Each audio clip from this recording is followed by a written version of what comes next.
Oke, baik. Assalamualaikum warahmatullahi wabarakatuh. Halo semuanya. Pada video ini, saya akan menjelaskan terkait dengan materi hidrologi seputar hujan rencana. Nah, sebagaimana telah kita pelajari pada minggu ke 6, 7 ya, dan juga sudah diujikan di ETS kemarin terkait dengan materi hujan dan distribusinya. Nah, hari ini akan saya lanjutkan materi sebagai pengganti ya. Video ini jadi nanti sebagai pengganti kelas hidrologi pada minggu ke-9. Jadi kita akan bahas terkait dengan materi lanjutan, yaitu terkait dengan hujan rencana. Nah, pada pertemuan sebelumnya, kita sudah belajar terkait dengan hujan R24, kemudian distribusi hujan seperti apa, hingga pada dapat intensitas hujannya seperti apa, distribusi per jamnya seperti apa. Kita sudah dapatkan nilai itu. Nah, kemudian dalam perencanaan di bidang hidroteknik, misalkan berkaitan dengan perencanaan drainase, perencanaan waduk, dan lain sebagainya. Nah, kita nanti memerlukan hujan rencana yang mana besar hujan rencana itu kita gunakan sebagai hujan representatif yang akan digunakan dalam keperluan perencanaan atau keperluan desain. Pada pembahasan ini akan kita batasi ya, jadi kita akan membahas metode Gamble saja. Jadi untuk menghitung hujan rencana ini nanti kita bahas atau kita hitung dengan salah satu metode saja yang paling digunakan yaitu metode Gamble. Oke, jadi kemarin kita sudah dikenalkan dengan hujan point. Hujan point merupakan hujan yang tercatat pada suatu titik stasiun hujan. Misalkan pada stasiun tertentu hujannya berapa data harian gitu. Kemudian dari hujan point itu kan kita bisa hitung hujan wilayahnya dengan mempertimbangkan misalkan kita menggunakan Polygon Thiessen, artinya nanti ada koefisien Thiessen yang bisa kita kalikan dengan besar hujan point di stasiun masing-masing stasiun sehingga nanti kita dapatkan hujan maksimum atau maksud saya hujan wilayah di suatu das seperti itu. Nah, dari data itu, ya, misalkan pada suatu das sudah dihitung dalam 1 tahun, gitu. Dalam 1 tahun semuanya perharinya sudah dihitung hujan wilayahnya dapat berhari berapa. Nah, dari data itu nanti kita bisa peroleh data maksimum hujan harian per tahunnya itu berapa. Data inilah yang akan kita gunakan sebagai perhitungan atau input perhitungan untuk menghitung hujan rencana. Yang mana ini perhitungannya berbasis statistik. Nah, ini misalkan ada contoh data ya. Kita punya tinggi hujan maksimum harian ya pada tahun 2005 hingga 2014. Ini ada berapa? Ada 10 tahun. Nah, dari hujan ini, data yang seperti ini. Nah, karena secara prinsip seperti ini. Mengapa kita perlu mempertimbangkan hujan ekstrim? Karena itu adalah berkaitan dengan kapasitas desain kita. Apakah bisa mengakomodasi kejadian ekstrim atau tidak. Nah, kejadian ekstrim itu kalau dalam aspek perencanaan hidroteknik kita sebut atau kita kenal dengan istilah hujan rencana. Ya, seperti itu. Jadi misalkan nanti ada diksi hujan rencana dengan kala ulang tertentu gitu. Itu nanti berbasis probabilistik yang akan kita bahas setelah ini gitu ya. Nah, misalkan contoh saja datanya seperti ini gitu. Nah, kemudian dari data hujan yang tadi sudah di ini ya, sudah diplot tadi kita tabelkan atau kita sajikan dalam tabulasi. Nah, kemudian kita urutkan dari data tertinggi hingga data terendah. Urutannya kurang lebih demikian. Nah, data inilah kita bisa hitung probability-nya. Dari 10 data, misalkan kita ini di kolom P ini ya, kolom P probability-nya. P itu bisa dihitung dengan membagi antara M dan juga dengan jumlah data ditambah dengan satu. Jadi M itu adalah urutannya, urutan datanya. Misalkan di sini satu dibagi dengan N plus satu. Satu dibagi dengan datanya kan 10 ya, N-nya 10. 10 tambah 1, 11. Itu. Maka uh, return period-nya adalah ini. Dalam sebelah apa P-nya 0,09 seperti itu. Nah, kemudian kala ulangnya yaitu adalah seper P ya, seper P atau seper dari probability-nya ini, yaitu seper ini misalkan 11 tahun. Jadi kala ulang 11 tahunan dan seterusnya seperti itu.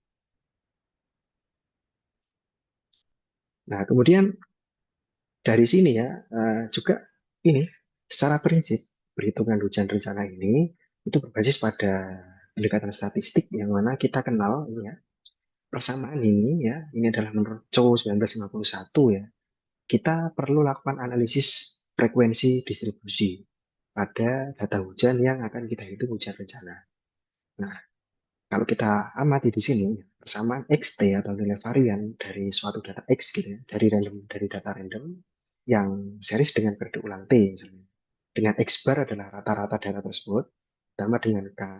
K itu adalah koefisien ya, frekuensi faktor berdasarkan T-nya tadi, dan sigma-nya adalah standar deviasi dari data. Nah, kalau kita lihat di sini, ini seperti garis ini ya, garis regresi dengan koefisien berupa K. Jadi artinya kalau ada 10 data ya kita bisa hitung untuk cari XT, kita bisa hitung X barnya berapa ya, rata-rata dari 10 data itu berapa. Kemudian nilai sigmanya berapa gitu. Nah, sigmanya juga kita bisa hitung dengan uh, rumus atau dengan ini ya, dengan perhitungan standar deviasi dari data. Nah, ini misalkan ya dari data tadi yang sudah diurutkan ya, kita bisa hitung. Dari sini kita bisa hitung dulu rata-ratanya berapa. Jadi jumlah semua data dibagi dengan jumlah datanya ada berapa. Sekitar 120,1 rata-ratanya. Kemudian kita bisa hitung kira-kira standar deviasinya berapa. Deviasi itu rumusnya adalah sigma X atau data itu sendiri ya, dikurangi dengan X bar adalah rata-ratanya, dikuadratkan, dibagi dengan N plus 1, kemudian diakarkan. N adalah jumlah data, X adalah data ini. Misalkan ini contohnya ya, data pertama, X min X kan berarti kan 174 dikurangi dengan 120,1 berarti 53,9. Gitu. Dan seterusnya, hingga pada misal 70 kurangi dengan 120,1 berarti ini 50,1. Kemudian itu dikuadratkan, dibagi dengan N-1, diakarkan. Nah, seperti itu. Oke, ya. Kemudian setelah dapat nilai ini, deviasi dan juga kali dari X bar, kita bisa hitung nilai faktor frekuensi ya, faktor frekuensinya.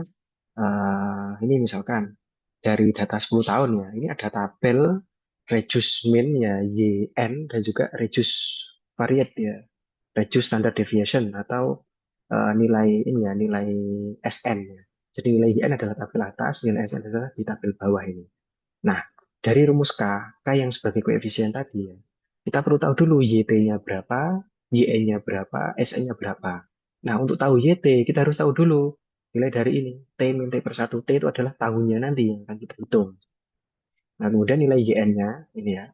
YN-nya kita dapat dari sini. Misalkan ini, datanya ada 10. Ini cara bacanya seperti ini. Jumlah data ini kan bulat ya, 10, 20. Misalkan datanya ada 20 ya, berarti 10 dan 0. Berarti kan ini kan 10 ya, 0,4952. Misalkan datanya ada 13, berarti kita lihatnya ini 10 tambah 11, 12, 13. Nah ini. Jadi ini adalah angka satuannya. Seperti itu. Jadi 10, 11, 12, 13. Misal datanya ada 20 ya, berarti 20 bawahnya ini 0,5236. Atau misalkan datanya ada 35, berarti di sini ya 35 ini. Seperti itu. Begitupun juga dengan nilai SN-nya atau reduce standard deviation-nya ya SN. Nah, ini seperti ini. 10 ya berarti di sini, dan seterusnya. Misalkan 40 ya berarti di sini. Ini nilai. Nah, nilai YT kita bisa hitung dengan cara seperti ini. Dengan minus dalam kurungan kalian T min T1. Seperti itu. Nah, kemudian kita bisa hitung ya reduce variate-nya atau YT-nya tadi dengan rumus ini tadi kan. Misalkan kita menghitung periode ulang 2 tahun, periode ulang 5 tahun, periode ulang 10 tahun gitu ya, untuk mendapatkan data atau untuk mendapatkan besarnya hujan rencana kalau 2 tahun, 5 tahun, dan 10 tahun. Misalkan seperti itu. Nah, kita bisa hitung dengan cara seperti ini. Jadi kita masukkan saja nilai 2 menggantikan nilai dari ini tadi, nilai dari T-nya ya. Sehingga nanti kita dapatkan YT untuk masing-masing periode ulang 2, 5, dan 10. Gitu. Untuk nilai KT, ya, koefisiennya kan seperti ini. Nilai YT tadi sudah tahu, dari persamaan ini nilai EYN sudah tahu, nilai SN sudah tahu ya. Maka kita bisa hitung nilai KT-nya untuk masing-masing kalau ulang. Maka kita bisa hitung untuk kalau ulang 2 tahun, 5 tahun, 10 tahun, nanti dapatnya demikian, demikian, dan demikian. Seperti itu. Nah, sehingga dari nilai KT yang sudah ada ini, kita kembalikan lagi ke rumus ini. XT adalah hujan yang akan kita hitung, hujan rencana yang akan kita hitung ya. Jadi besarnya itu kita bisa hitung nanti. dengan memasukkan ini fungsi atau garis regresi ya berupa rata-rata ditambah dengan nilai K dikalikan dengan sigma atau deviasinya. Maka kalau kita lihat di sini, nah, karena YT sudah tahu, nilai KT-nya sudah tahu, maka kita bisa hitung. Jadi 121, 120,1 tadi adalah rata-rata datanya. Kemudian minus 0,1355 adalah nilai KT-nya. Sedangkan ini adalah nilai deviasinya. Maka kita bisa dapatkan hujan periode ulang 2 tahun sebesar 115,82. Untuk 5 tahun, 153,56. Sedangkan untuk periode ulang 10 tahun, maka 178,50. Seperti itu.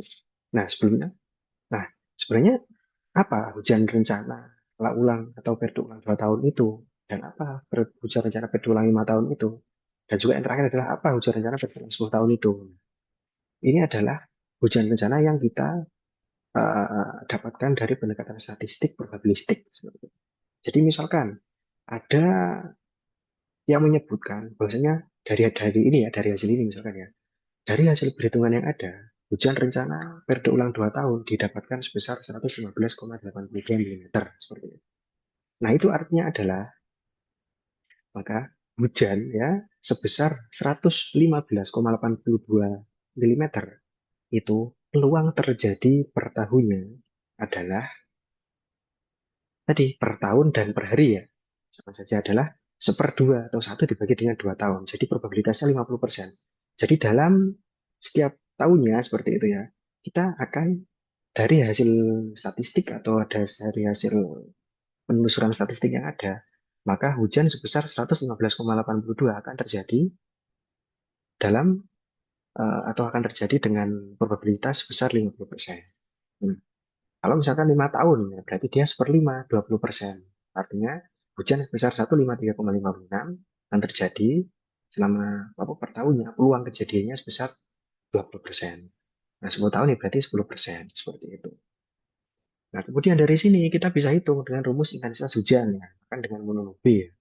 Misalkan kita sudah tahu nilai TC-nya atau waktunya ya, misalkan 1,5 jam. Ini nanti eh, bisa diasumsikan di sini asumsi saja ya dari hasil perhitungan misalkan nilai waktu T-nya kan kemarin kan perusahaan teknologi kan demikian ya jadi R24 berapa per 24 dikali dengan 24 dibagi dengan nilai T-nya kan begitu ya. Nah T di sini kemarin didistribusikan diisi dengan waktu distribusi hujannya kan begitu kan. Nah, ini kita balik kita harus tahu dulu di sini nilai waktu konsentrasi hujannya itu terjadi. Nah maka nanti dapat masing-masing nilai dari intensitas hujan itu sendiri. Oke, mungkin sampai di sini saja ya. Jadi saya review ya.